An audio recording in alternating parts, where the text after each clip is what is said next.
Hi, welcome to my channel. Please అండి, నేను ఇలా ఏం చేస్తున్నానంటే ఇదే కొంగుముడి వేస్తారు కదా, నేనంతే రెండు చీరలకు సరిపడా ఇక్కడైతే ప్రిపేర్ చేసుకున్నాక ఇదిగో ఒక్కొక్క కలర్కి ఒక్కొక్క థ్రెడ్ కదా ప్రిపేర్ అయితే చేసుకొని ఇట్లా ముడేసుకొని ఉంచిన. చాలా ఈజీగా అయిపోతుంది. మనం ఇంట్లో ఖాళీగా ఉండకుండా ఎప్పుడైనా ఇట్లా దారం చుట్టి పెట్టుకుంటే టైం అనేది వేస్ట్ కాదు. నేను గిరాకీ ఇస్తాను కదా, ఏ థ్రెడ్ అనేది అది పక్కన పెట్టుకొని ఏది అనేది అన్నీ ఇదిగో ఇట్లా డివైడ్గా పెట్టుకుంటా. ఎన్ని శారీలకు సరిపడా అన్ని శారీలకి ఇట్లా పెట్టుకుంటా. ఒక శారీకి ఇది ఒక శారీకి ఇట్లా పెట్టుకొని ప్రిపేర్ అయి ఉంటా. ఇది ఈజీగా అవుతుంది. తర్వాత మనం దేవలాడుకోవాల్సిన అవసరం లేదు. ఫస్టే దేవలాడి పెట్టుకుంటే తర్వాత దేవలాడాల్సిన అవసరం లేదు. నేనైతే ఇట్లా చాలా ఈజీగా చేస్తా. ఏ పని చేసినా నాకు ఎక్కువ వస్తుంది గిరాకీ. నెలకు 10-20 చీరలకైనా వేస్తా. ఎందుకంటే నాకు ఇష్టం. ఇట్లా ఇంట్లోనే కూర్చొని ఏం చేస్తావని అంటారు కదా, అట్లా నేను ఏం చేయకుండా ఇగో ఇదైతే వేస్తున్నా. చాలా మంచిగా వేస్తున్నా. ఇదిగో ఇట్లా తీసుకొని అన్నీ ప్రిపేర్ పెట్టుకున్నాం కదా, ఏం లేదుగా.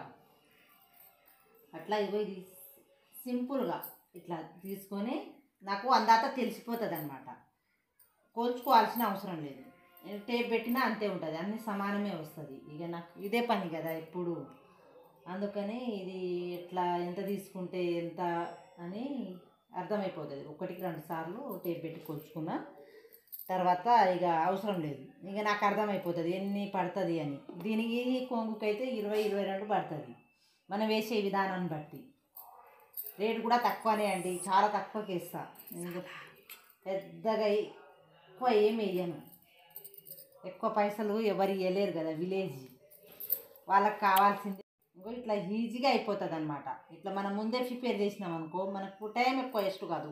ఇప్పుడు సీరియల్ చూస్తాం, పుట్టికని కూర్చొని చూస్తాం కదా, అట్లా చూడకుండా ఈ థ్రెడ్ పట్టుకుంటా. నేను ఈ థ్రెడ్ పట్టుకొని ఇదైతే వేస్తాను. ఎందుకంటే నాకు చాలా తొందరగా అయిపోవాలని చేసే పనే ఇది కదా. ఒక చీర రాగానే ఇక దీన్ని ప్రిపేర్ అయితేనే ఉంటా. 1-10 చీరలకు ఒకటేసారి జుట్టు పెట్టుకుంటా. ఇక తర్వాత ఈజీగా ఇట్లా గుట్టేసుకుంటా. ఇదిగో చూడండి, ఇది కొలిచినా అంతే ఉంటుంది, నేను పెట్టినా అంతే ఉంటుంది. ఇట్లా నీట్గా వస్తుంది. చాలా ఇసుక ఉండదు. ఇక దీనికి అట్టకు పెట్టి ప్యాడ్కి పెట్టి అంత జుట్టే పని ఉండదు. నేను ఇట్లా చేయితోనే జుట్టుతా, సమానం జుట్టుతా. తర్వాత అయిపోయినాక కట్ చేసుకుంటా. ఓకేనా, బాయ్.